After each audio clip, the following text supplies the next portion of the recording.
Hey, what's going on, guys? Welcome back to another video. Today's video is going to be something a little bit different. It's not going to be so much about physical media, but this video is going to be about digital media. I know this is a grey area for a lot of people who particularly like to collect media physically. But yeah, I'm trying something new. So let's just get into the video and I'll explain. So guys, you may be thinking, why are you looking at Apple TV? Why are you looking at my TV? Well, I've started using Apple TV, which some people might be worried, saying, oh no, you're not stopping collecting, are you? Not quite. Over the last couple of months, especially the last couple of weeks, if not the last 2 weeks, I've really started contemplating on if I want to still collect physical media.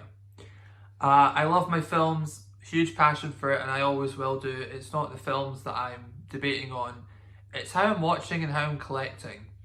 You know, I'm at the point now where I've got 4 big units filled with movies, and I'm kind of at the point where I'm kind of sick of looking at them. You know, they're always there, they're always in my room. You know, 2 of the units are on the same wall as my TV in the other room, so it's like I'm always looking at them. And that's why I change up how I organise my collection quite often. It's because eventually I basically know where every title is on the shelf because I'm always looking at them. And it was getting to the point where I'm just sick of looking at them. But the collector in me, I can't put them in wallets in big massive folders. I just can't do that. I know that's what some people do for a room. That would just drive me crazy. They need to be on the shelf on display. But at the same time, it's driving me crazy just looking at them. You know, and it got me thinking, and I was kind of like, do I really need to own absolutely every film? You know, or every film that I've ever watched, or every film that I want to see? Do I really need to own absolutely everything? And I said to myself, no. I was like, I don't need to own absolutely everything on Blu-ray or 4K. I've kind of quit collecting DVDs, so I wouldn't even say DVD, to be honest, unless it's like an old Western or a war movie that I particularly still collect, because a lot of them aren't on HD formats. But yeah, I was kind of like, I don't need to own absolutely everything. And there's kind of 3 genres where I'm especially thinking towards that. And that's family films, horror films, and comedies. I almost forgot. Comedies. Those are the genres that I really, now, I don't care about owning on physical media. Unless it's like one of my all-time favourites in that genre. So say for example, horror. You know, you got the Conjuring film, the first Conjuring, none of the rest, just the first one. You got Texas Chainsaw Massacre, the remake and the original. You got Nightmare on Elm Street, Friday the 13th. You know, the big ones that are fantastic films and I absolutely love. Those I want to own. Those I definitely want to own on Blu-ray, 4K, whatever. But all these average films and all these average horror films, like for example, again, you know, like all the Paranormal Activities, the Final Destinations, random sequels, random just horror films and things like that. I really don't care about owning them all. I don't need to. And especially with horror, I typically only watch them in October. You know, if you follow me on Letterboxd, link in the description, you'll notice on my diary I've got very little horror. The only time I watch horror outside of October is usually when it's a new release and it's kind of getting a lot of praise or a lot of buzz. That's typically when I'll watch it. Like the other night there, I watched Midsummer for the 2nd time, because I did actually buy that on Blu-ray. But again, that film I think is fantastic. I think it's a great film from last year, very well made, and I want to own it. But again, going back, all these sequels and random shitty horror films, like all the Paranormal Activities and all that, I don't want to own them. I don't need to own them. Same as comedies. A lot of comedies nowadays are very average or they're terrible. It's like I don't want to own all of them. You know, I'm quite happy just having them digitally. So after all that spiel, basically any film that I'm kind of like, I'm not that fussed about owning that on 4K or Blu-ray, Or if it's kind of like an average title and it's cheap on iTunes, I'll probably just get it on there, you know, because at least I know it's there, I've got it, it's not going to go anywhere. Whereas if I'm relying on like Netflix or things, then it's gone. A good example was the American Pie films. They were only on Netflix for like 6 months and then they're gone again. I think the same with Sky. I think Sky had them for a year and then they're gone. But with iTunes and Apple TV, I've been told that it's very, very rare for a film to be taken off iTunes. Speaking to a few people on Facebook who have like 700 or 800 films in their library, and they said, yeah, we've had like 1 or 2 films taken away and that's it. They said, don't believe what people say about, oh, you don't own it, or, you know, they get taken away. Yeah, I get you don't own it, but if it's very rare that iTunes takes a movie down, then I shouldn't be worried. You know, they people have 700 odd films in their library and they've not had any taken away from them in the last 6 years. So I've always liked the look of iTunes, or Apple TV I should say. I've always liked the look of it, but because I was kind of starting out with it, I didn't want to go ahead and purchase the Apple TV box, because it's like £180, and I thought, I just don't know if I will actually use it, or if it'll kind of be one that I'll try and then I won't use. So I decided to get an Amazon Fire Stick 4K, which of course plays 4K content, and it's pretty reliable. I only really use it for Apple TV, because all my TVs in my house already have Netflix and such built in to the TVs. Don't really need it for that. I only need it for the Apple TV app. And it only cost me £40 for the stick. So, you know, I get Apple TV plus all these other things for £40. So I thought it was worth it in the long run. So I'm going to show you what I picked up on Apple TV, but I did kind of want to discuss first of all why I was getting it and how I'm going to be buying on it. It is just films that I don't really care about owning on disc. So everything I buy from now on will probably be, you know, some of my favourites of the year, or some of my all-time favourites, or just films that I have a big passion about and I can talk for ages and I really do like the film. And it'll kind of make my collection, I think, a little bit better, because it's not filled with just average stuff and shitty stuff. So let's go ahead and look into my Apple TV. Now bearing in mind, I've only used this for the last week, so I don't have a mega library. I didn't go mental on the Mega Movie Week, which, if you don't know, Mega Movie Week is 1 week of the year, I believe every January.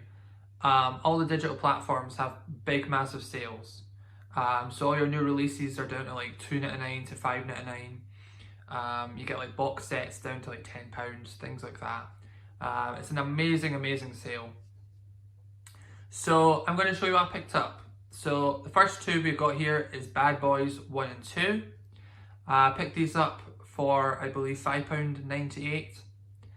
They're both in 4K Dolby Vision. Both my TVs are not Dolby Vision, so I only get HDR, which is still perfectly fine. This TV here is HDR10 Plus, so if there's any Plus content, I will get it in HDR Plus. But yeah, Bad Boys 1 and 2 was £5.98. I do also use Top Cashback, which is a cashback website. If you go through the link on their website to iTunes, you get 7% of your money back. Basically for going through iTunes through them, because they get money for it. So yeah, if you want some money off iTunes movies, go to topcashback.com. It actually works. So yeah, so I picked up the Bad Boys films. I've never seen these. Of course, the third one's out in the cinema just now. So I kind of thought, yeah, that's a good price, considering I think the 4Ks on their own on disc are still like £20 each. So yeah, I decided to pick up the digital ones. So picked up number 1 and 2. The Bourne Legacy I actually had through a Blu-ray digital copy. But what is really great is, even though it was a Blu-ray copy, iTunes gave me a 4K HDR copy. What they do is, if you put a code in, or if you buy a HD movie, if that movie becomes available in 4K on iTunes, they actually upgrade your copy to the 4K. So even if you buy a HD copy of, I don't know, something like Moonlight, and then it becomes available in 4K, you don't have to buy it again. It'll be there already in 4K. So Born Legacy was a good upgrade actually, because I got that in 4K.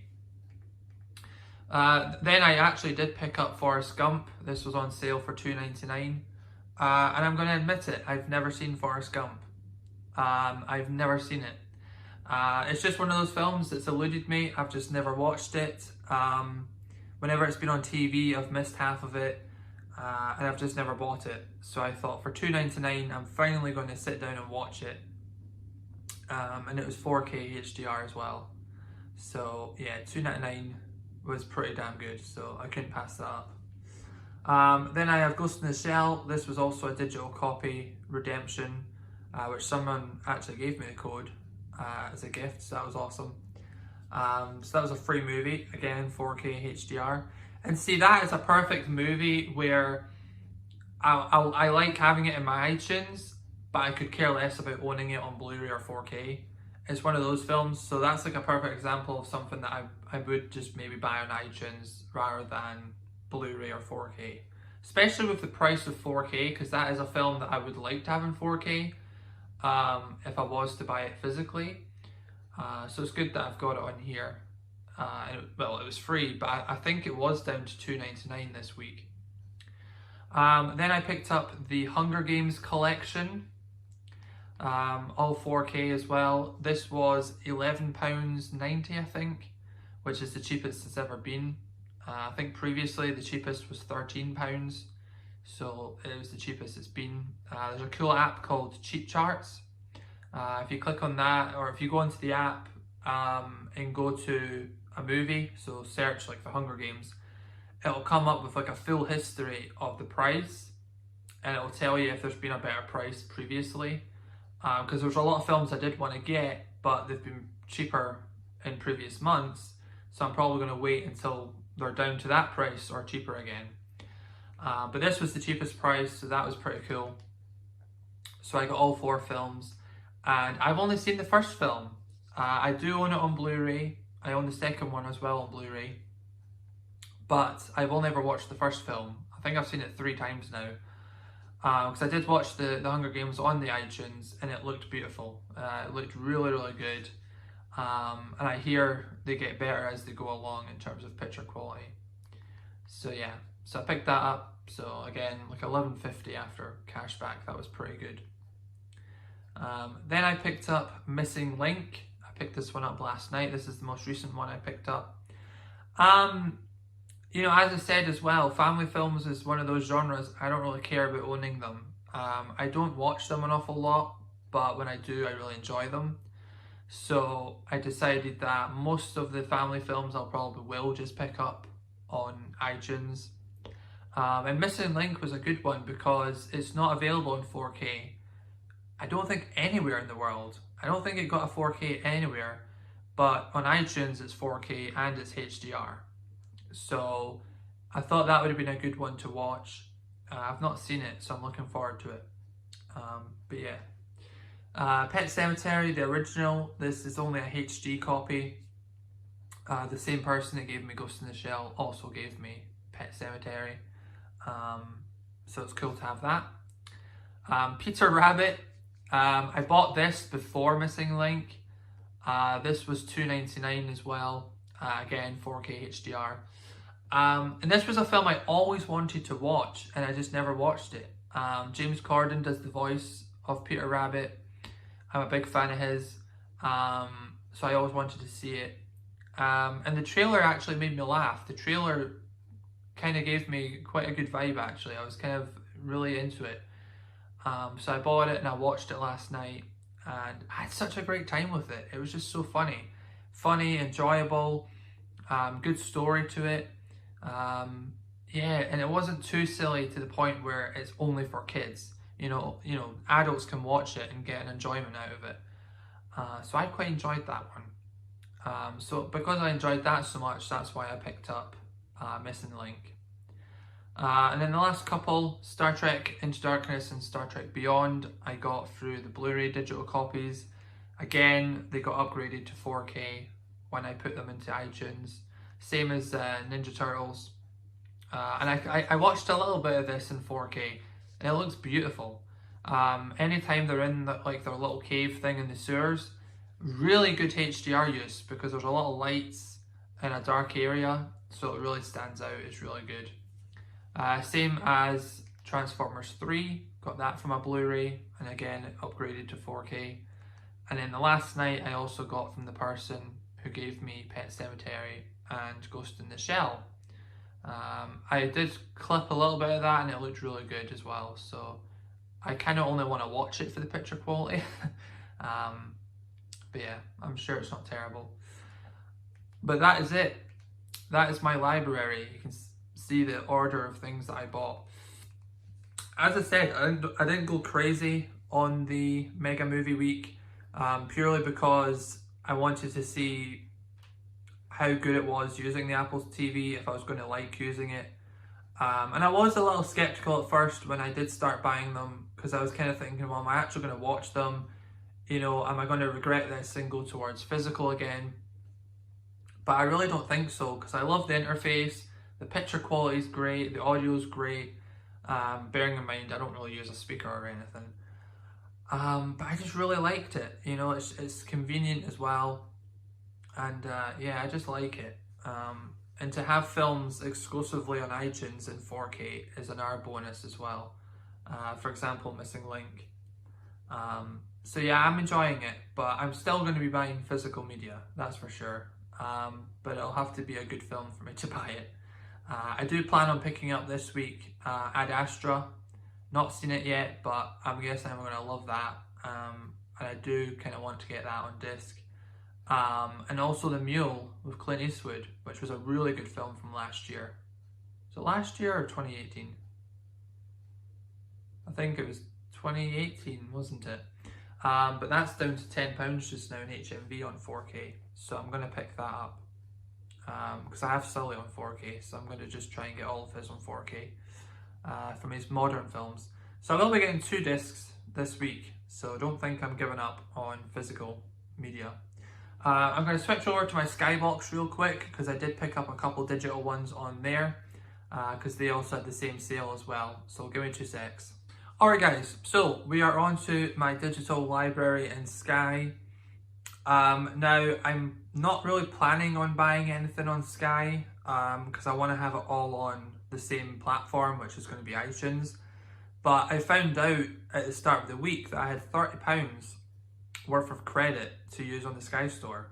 So I got a couple films for free, which I didn't plan on because I didn't really know I had that sitting there, but apparently I did. So I bought a couple on the sale. The first one I picked up was A Prayer Before Dawn. I've heard this is very good. You know, it's all about a guy in prison and he learns Muay Thai. I am a fan of martial arts. I like watching the UFC. So I do kind of like these types of films. So I'm looking forward to it. I've heard it's very good from friends on YouTube who have said it's pretty good. So I'm looking forward to watching it. And that was £2.99. So that was pretty good. Because I think it's usually like £10. Then I picked up Dallas Buyers Club. And again, this is a good example of one that I want to own it, but it's not one I'm going to rewatch like every single year, because it is a sad film. It's a sad film. It's, you know, a touchy subject, but it's a great movie, and the performances, you know, or the performance by Matthew McConaughey is absolutely brilliant. I remember watching this, I think on Netflix a couple of years ago, and I was blown away by how good it was. So I decided that I would pick it up on Sky, and I'm looking forward to watching it again because it's been a while. And then the only other 2 that I picked up, I got Rocket Man. I wasn't too interested in this one, but my dad wanted to watch it, so I picked that up mainly for him, but I will watch it with him. I was going to watch it eventually anyway, so it was $5.99, so it was a bit more expensive, but I thought it beats paying £20 for the 4K. So yeah, I picked that one up. So yeah, Rocket Man. And then the last one I picked up was The Green Mile, another Tom Hanks film which I've not seen. I have seen clips of this though, and it's one that I've always wanted to watch. But I've never found the Blu-ray for a good price, so I've kind of been holding off. But when they had it for $2.99 and I'll be getting it for free with my credit, I thought, yeah, I'm going to pick it up now. So I did decide to pick it up, and I look forward to watching it. I know it's another sad movie, but yeah, it's Tom Hanks. I need to watch it. I know it's one of his best movies in a lot of people's opinions. So yeah, I picked up The Green Mile, and that's it. That's everything I've picked up. All these other ones I've had for a while. Hotel I got for free from Sky. I think Insidious 2 I got for Sky for free as well. Love Actually they gave us for free at Christmas. I think London Is Falling I used credit on last year, I think. And the first Purge I got last year, and it was like £2 or something. But yeah, so there we go, guys. Again, I'm not abandoning physical media. I'm still going to be collecting it, but only like my absolute favorites, or westerns or stuff like that. So you'll still see Blu-ray updates. I might do some digital updates every month or two. Just depends on how much I buy. I might only buy 2 titles in a month on iTunes, or I might buy 6. So it'll kind of just be when I've got a good amount to show. But yeah, so let me know down in the comments below. Have you ever used Apple or iTunes for your films? Let me know your thoughts about kind of moving towards digital with the films that I don't care as much about. And yeah, just let's start a conversation. Let's have a conversation in the comments. So yeah, guys, if you're new around here, hit that subscribe button. If you're wanting to see more videos like this, hit that like button and leave a comment, as I said, below. Make sure to hit me up on all my social medias, my Instagram, Twitter, Letterboxd, it's all in the description. As always, guys, take it easy, stay awesome, peace.